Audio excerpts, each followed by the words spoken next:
Assalamualaikum warahmatullahi wabarakatuh. Selamat pagi anak-anak, apa kabar kalian hari ini? Semoga senantiasa diberi kesehatan dan dilindungi oleh Allah Subhanahu wa Ta'ala. Nah, seperti biasa, sebelum pembelajaran kita mulai, kita doa bersama-sama dulu yuk. Berdoa dimulai. Bismillahirrahmanirrahim. Rabbi zidni ilma warzuqni fahma waj'alni minas sholihin. Amin ya rabbal alamin. Nah, kali ini waktunya mata pelajaran PLH. PLH singkatan dari Pendidikan Lingkungan Hidup. Pada kesempatan kali ini kita akan membahas bab 2, lingkungan fisik dan lingkungan sosial. Pada pelajaran sebelumnya, kalian telah Ibu jelaskan apa yang dimaksud lingkungan fisik. Kali ini Bu Guru akan menjelaskan lingkungan sosial dan cara merawat lingkungan fisik maupun lingkungan sosial. Sudah siap anak-anak? Mari kita buka LKS halaman 16. Mari LKS PLH-nya halaman 16 dibuka semua ya. Mari kita bahas bersama-sama. Sebelum Bu Guru melanjutkan ke lingkungan sosial, Bu Guru mau tanya, adakah yang masih ingat pelajaran minggu lalu tentang lingkungan fisik? Apa sih anak-anak lingkungan fisik itu? Ya, lingkungan fisik adalah lingkungan yang berupa benda, bangunan, atau sesuatu yang tidak bergerak. Sedangkan lingkungan sosial adalah lingkungan yang menyangkut hubungan kita dengan orang lain. Jadi, lingkungan sosial itu lingkungan di mana terjadi interaksi di antara manusia atau masyarakat dengan lingkungannya. Nah, lingkungan sosial itu terdiri dari lingkungan sosial di sekolah dan lingkungan sosial di masyarakat.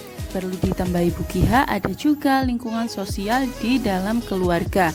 Nah, di dalam keluarga itu terjadi interaksi antara kita dengan anggota keluarga, misalnya orang tua kita atau saudara kita yang lainnya. Dari sini paham? Anak-anak, lingkungan sosial itu dapat membentuk kepribadian seseorang loh.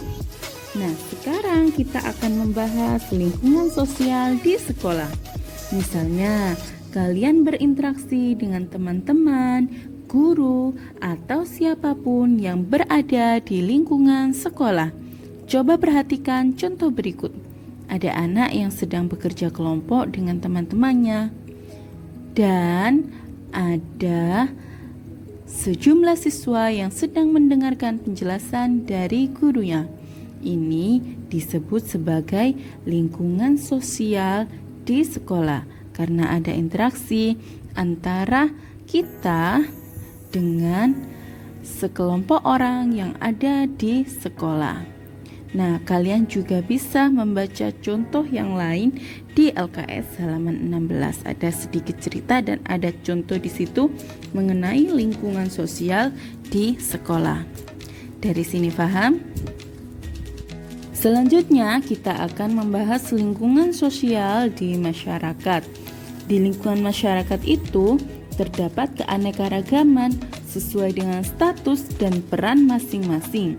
Contohnya interaksi antar warga, gotong royong, atau bahu-membahu dalam membangun keperluan di masyarakat. Coba perhatikan contoh berikut ini. Ada sekelompok masyarakat terdiri dari beberapa orang yang sedang mendirikan pos ronda. Ini termasuk contoh lingkungan sosial di masyarakat. karena ada interaksi antara kita dengan orang-orang lain dalam sebuah kelompok masyarakat. Nah, selanjutnya kalian bisa membaca di halaman 17 mengenai lingkungan sosial dan contoh lingkungan sosial di masyarakat. Nah, kita beralih ke cara merawat lingkungan fisik dan lingkungan sosial. Yang pertama, lingkungan fisik di rumah. Kenapa sih kita perlu merawat lingkungan fisik di rumah? Nah, agar rumah kita terlihat bersih, rapi, dan indah. Nah, sekarang siapa yang wajib merawat lingkungan rumah? Jawabannya adalah semua anggota keluarga. Tidak hanya orang tua kita, tetapi kita juga wajib bertanggung jawab untuk merawat lingkungan rumah.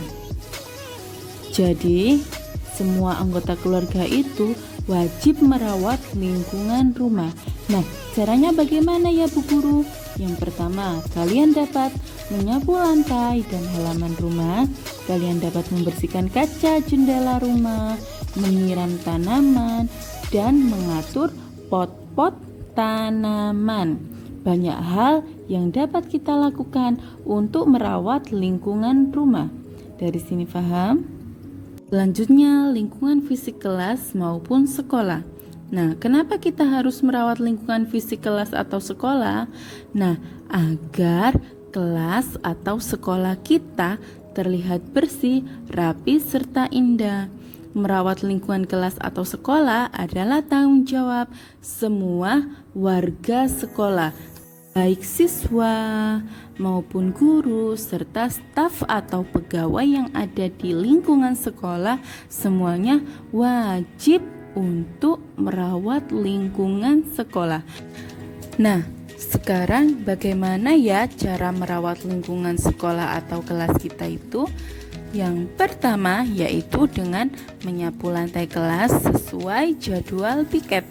Nah, tentu di sekolah kalian akan dibentuk jadwal piket masing-masing. Kalau kalian sudah masuk sekolah, maka laksanakan tugas kalian dengan penuh tanggung jawab agar lingkungan kelas atau sekolah kalian menjadi bersih, rapi, dan indah. Selanjutnya yang kedua, membersihkan kaca jendela kelas, kemudian membersihkan meja dan kursi dengan kemoceng, serta menyiram tanaman. Nah, demikian cara menjaga lingkungan fisik di kelas atau sekolah. Laksanakan jika kalian sudah masuk sekolah agar sekolah kalian terlihat bersih, rapi, dan indah. Kalian juga tentunya akan nyaman dalam belajar di kelas atau di sekolah, ya. Untuk memelihara lingkungan sosial, hal yang harus kalian lakukan yaitu bersikap sopan dimanapun kalian berada, baik di rumah, di sekolah, dan di masyarakat. Serta jika di rumah kalian harus mematuhi apa kata kedua orang tua kalian. Kemudian jika kalian di sekolah, kalian harus patuh terhadap nasihat guru, saling menyayangi dan menghormati sesama teman. Tidak boleh bertengkar. Setelah kalian menyimak penjelasan dari Bu Guru, tugas kalian hari ini kalian kerjakan LKS PLH halaman 21 sampai dengan halaman 22 bagian A dan B. Terima kasih untuk hari ini. Selamat belajar. Demikian penjelasan dari Bu Kiha. Apabila ada kata yang kurang berkenan, Bu Kiha mohon maaf ya. Mari kita akhiri dengan bacaan hamdalah. Alhamdulillahi Rabbil Alamin. Bu Guru akhiri. Wassalamualaikum warahmatullahi wabarakatuh.